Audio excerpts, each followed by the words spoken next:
Salve, estamos no ar com a segunda edição do podcast CLN, o podcast do Cursinho Livre da Norte. O Cursinho Livre da Norte é o cursinho popular e libertário da zona norte da cidade de São Paulo, com atividades na Vila Nova Cachoeirinha. Este podcast é uma ferramenta de comunicação quinzenal do cursinho e conta com a participação de suas educas, alunas e alunos, discutindo os conteúdos dos vestibulares, educação e a zona norte. Nesta segunda edição, nosso tema é a Química na História, com a educa Camila do Cursinho Livre da Norte. Mais sobre este podcast e acesso a outros no desobediênciasonora.milharal.org.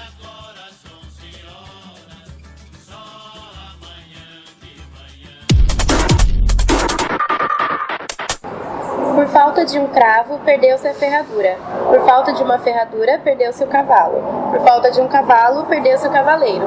Por falta de um cavaleiro, perdeu-se a batalha. Por falta de uma batalha, perdeu-se o reino. Tudo isso por causa de um prego para ferradura. O antigo poema infantil inglês. Quem diria que Napoleão poderia ter perdido a batalha de Moscou por causa de um botão, né? Uma das teorias científicas assim que fez com que Napoleão abandonasse a batalha foi que os botões dos uniformes de seu exército, né, dos homens do seu exército, eram feitos de estanho. E estanho é um elemento químico que a baixa temperatura ele se degrada, vira um pó e desaparece. Então uma teoria meio maluca e até meio ridícula que a maioria dos homens do exército de Napoleão acabou morrendo ou de frio, porque ficaram sem roupa, ou porque eles estavam despreparados, já que os botões das roupas tinham caído, eles estavam segurando as roupas e não as armas. E aí eles foram pegos de surpresa. O número estimado de homens do exército de Napoleão naquela época era 600 homens. Ao final da batalha, na retirada mesmo de Moscou, eles estavam apenas com 10 mil. É uma quantidade muito grande que pode ter morrido apenas por um botão, né? Coisa que se eles tivessem conhecimento químico na época, não teria acontecido isso. Poderiam ter feito os botões de outro material. Esse é só um exemplo de como a química, através da história, pode ter causado muitas tragédias e deixado de causar coisas boas, né? De avançar em algumas coisas.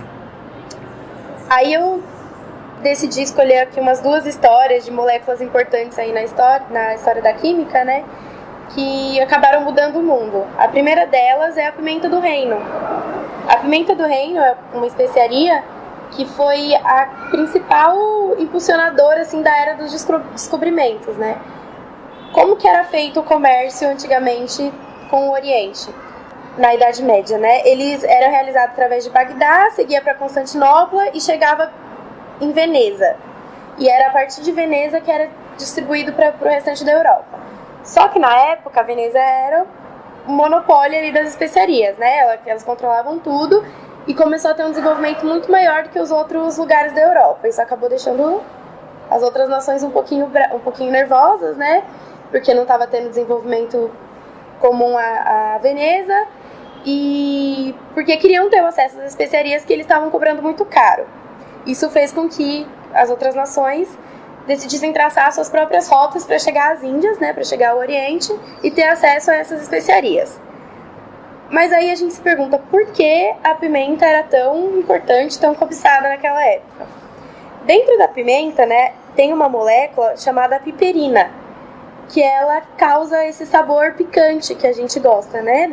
No caso, eu tô falando da pimenta do reino, não é tão picante assim, mas era bem cobiçada na época. Hoje em dia a pimenta do reino tem em todas as casas, todo mundo tem acesso, né? Então parece bizarro ser um ingrediente tão cobiçado na época. Essa molécula piperina, ela não é um sabor de fato, não é isso que dá o sabor picante na pimenta. A piperina, na verdade, ela causa uma resposta para um estímulo químico que acontece nas nossas papilas gustativas.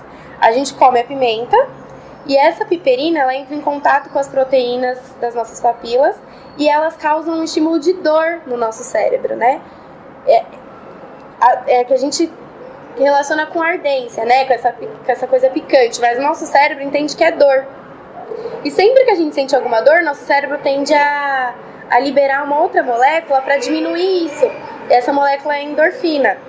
Endorfina é uma molécula viciante que é liberada, inclusive, quando a gente usa opiatos, né, quando a gente usa algum tipo de droga. Então a pimenta tinha digamos que uma característica meio viciante, né, que você libera endorfina, você sente prazer. Então por isso que era um ingrediente, essa pode ser uma das explicações de ser um ingrediente tão cobiçado na época, né? Isso sem contar que as outras nações queriam ter também suas especiarias, não depender somente de um comércio, né? Poder também evoluir. Tal. Outras especiarias que a gente encontra moléculas parecidas é o gengibre e a noz moscada. No gengibre tem uma molécula bem parecida estruturalmente com a piperina, que a gente chama de zingerona. Ela não é tão picante, mas ela também tem esse mesmo processo, faz com que haja liberação de endorfina e a gente sente é mais uma refrescância, né, do gengibre. A noz moscada e o cravo da Índia também tem outras moléculas que faziam com que a busca por esses ingredientes fossem bem grandes. Na noz moscada a gente tem o isogenol e no cravo da Índia o eugenol. Essas duas moléculas elas são conhecidas como os pesticidas naturais. Então, antigamente, era usado muito para tratamento medicinal. Mas o mais importante na época, servia como repelente para pulgas. E era uma época em que estava o auge da peste negra, né, a peste bubônica, que a transmissão era feita por pulgas contaminadas pelos ratos, né, que tinham o vírus da peste. Então, era muito comum você ver as pessoas andando com um saquinho de noz moscada pendurado no pescoço para afastar pulgas, né, para impedir a contaminação da peste. Além disso, tinha propriedades, muito louco, né, porque a química, cada molécula tem 1000 propriedades, assim.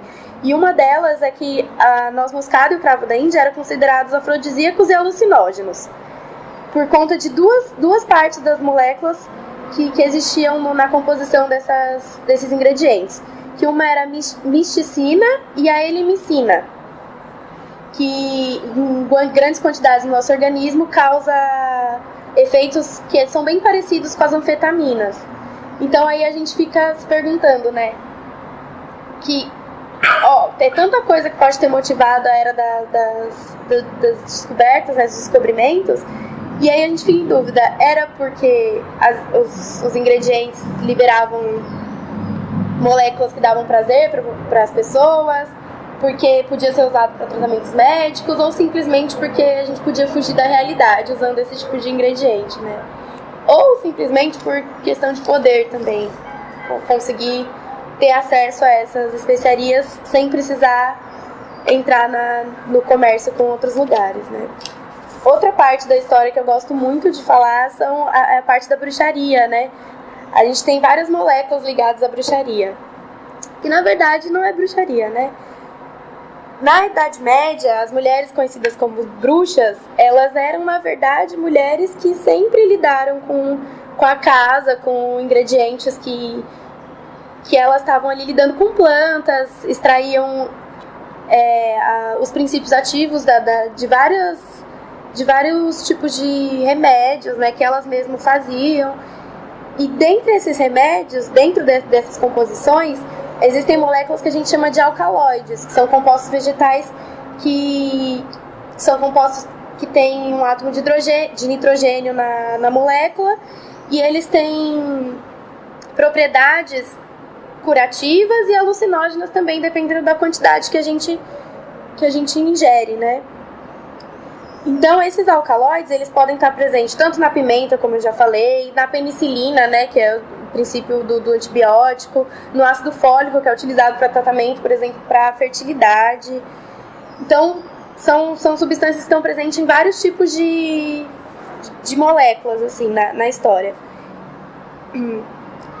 Esses alcaloides, eles afetam o sistema nervoso central e, com o hábito, eles tornam-se tóxicos, né? Eles podem causar até a morte. Então era assim, né? Tem até um trecho que eu anotei aqui para falar para vocês.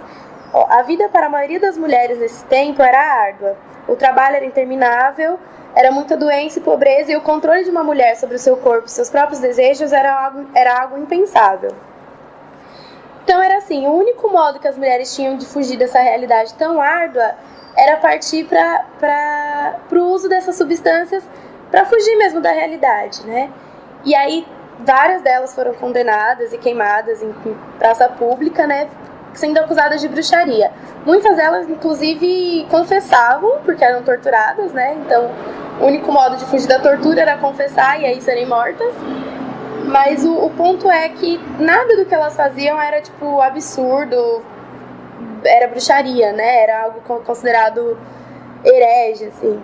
Na verdade, o que elas faziam era lidar com algumas plantas que davam alucinações, e essas plantas, elas eram...